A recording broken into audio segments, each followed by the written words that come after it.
तीन बहुओं के रवैये से सासू माँ बहुत परेशान थी।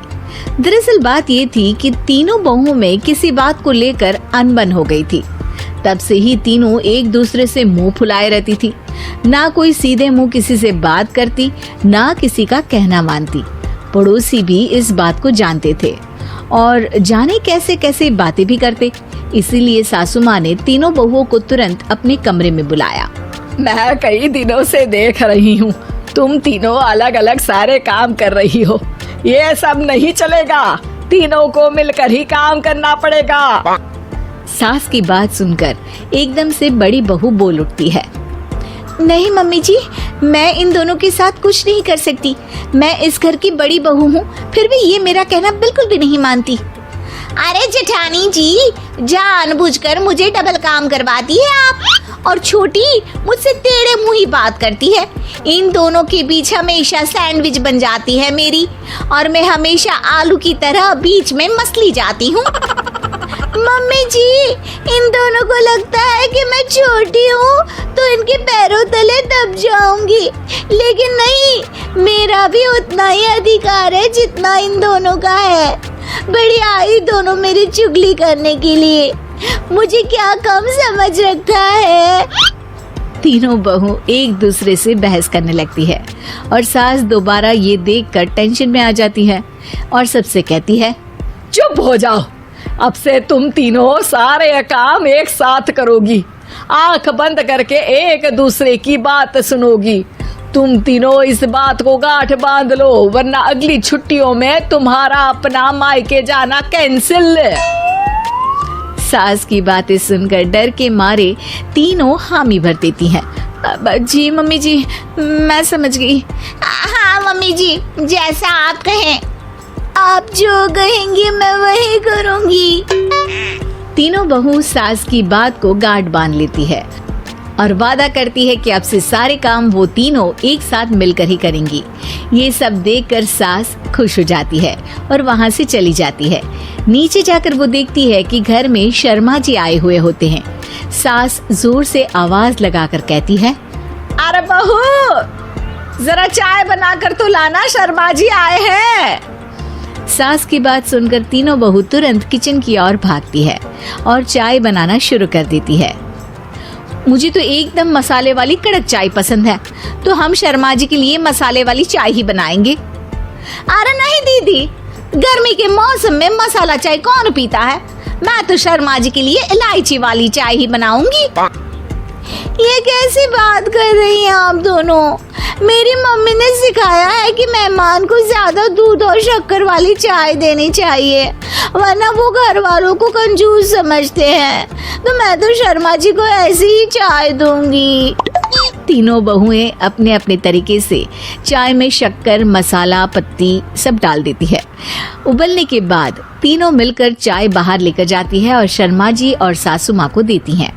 चाय पीने के बाद शर्मा जी सासू माँ को देखकर शर्मा जाते हैं और शर्मिंदा महसूस करते हैं कि आखिर उन्होंने चाय पीने के लिए हामी क्यों भरी।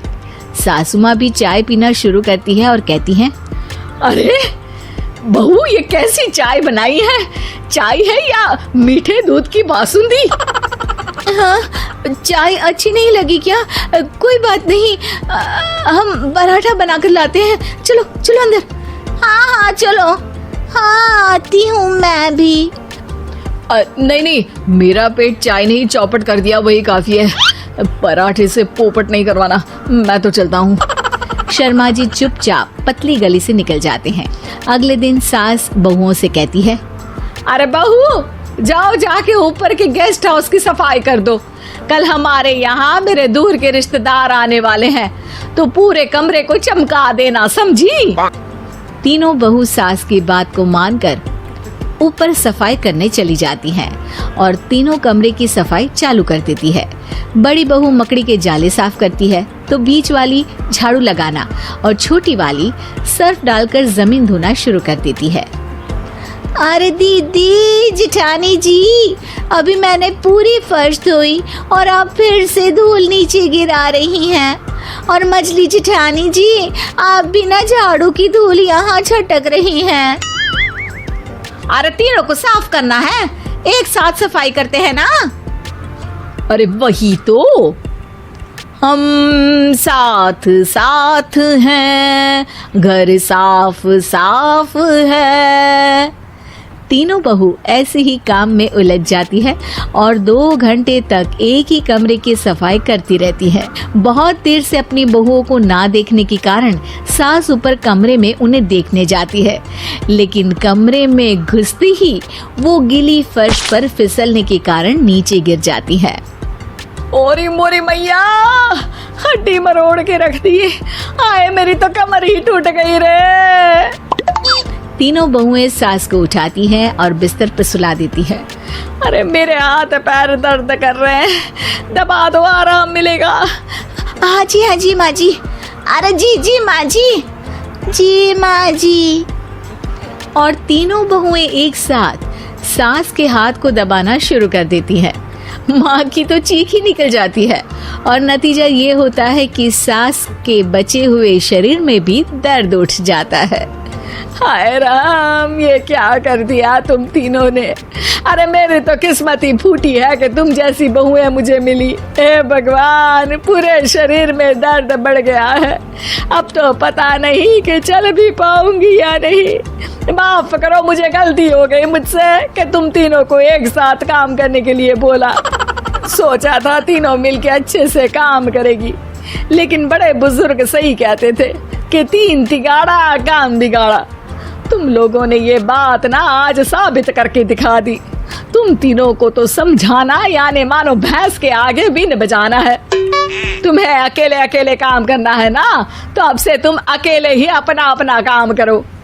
तीनों बहुएं वहां से जाने लगती है। अरे कहाँ जा रही हो? आप ही ने तो कहा कि अपना अपना काम तो मुझे मुल्तानी मिट्टी लगानी है। अरे मुझे भी तो नेल पॉलिश लगानी है, मुझे ना मेहंदी लगानी है। सास अपना सर पीट लेती है और कहती है, अरे मुझे भी लगाना है कुछ। क्या माँ जी? क्या माँ जी? क्या माँ जी? तुम्हारे घर वालों को फोन तुम्हारी हरकतें बताने के लिए।